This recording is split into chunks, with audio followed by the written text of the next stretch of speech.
條路咧，我而家咁樣行㗎，點解今日要封村先？條村係我哋嘅，我哋封封封封啦。我想問你解釋，我想問點解你要封住村？我點解要解釋啊？我想問你解釋，你屋企我唔係一向我哋咁行。我入屋企啊！你講你聽我解釋啦。真係你先，你真係你先。我想問點解你封住條村俾人行先？係咪有啲人做嗰啲嘢你唔中意先？遲啲我同你講。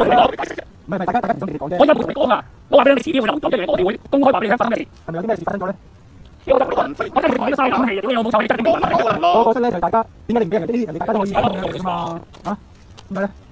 咪就係你都辛苦啦，你成日咁企喺度，咁辛苦我係嘛？你有冇超過你㗎嘛？辛苦，點解都係講硬嘢㗎？唔係阿叔啊，首先你講咗阿梁先啦，即係你呢條你話你份啊嘛？你哋可能有好多嘢咧，你哋覺得唔滿意，咁但係我哋呢啲人我哋唔影響到你㗎嘛？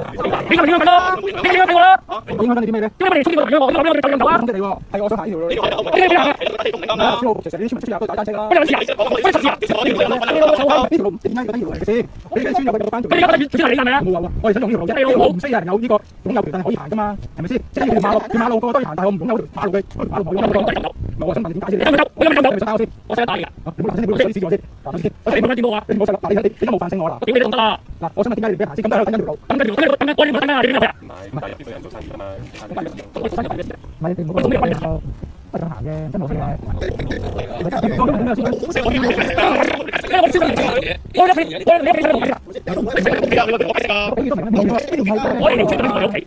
兩樣嘢，你黐撚線嘅，我真係我咪去屋企啊嘛，我今日去屋企，係咪？我想問點解你去？唔係有呢條路係公交路，點解你唔報警啊？報警咯！你快報啦！我梗唔報啦！我點解你哋俾人知嘛？係咪一定有啲嘢？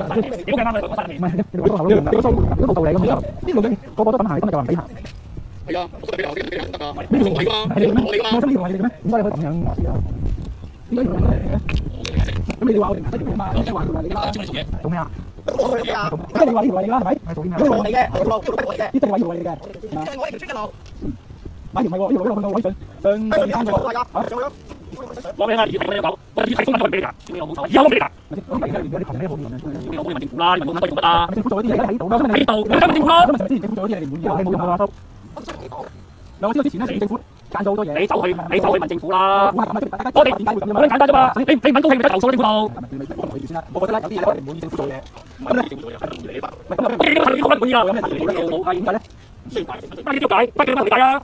咁咪大家互相咁睇啲錢嘅，唔係啊，有武器冇用㗎，你都冇道理公㗎，呢個公家嚟㗎嘛。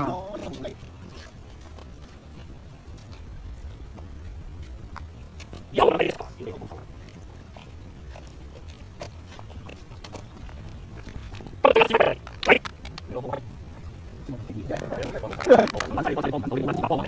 有咩問題咧？我就知道大家討論下啫。你有冇公司幫你？我話俾你聽，你就收下咯。咪我哋今日而家原因啫，係咪有啲人做咗啲咩嘢？當時你咁樣咯，做咗啲咩先？我哋又想行山咧，都冇企圖咯。你我哋呢一類啲㗎。咩攻擊我哋都行嘅，而家我又俾人哋阻住咧，唔係攻擊。首先你冇搞錯咗件事先。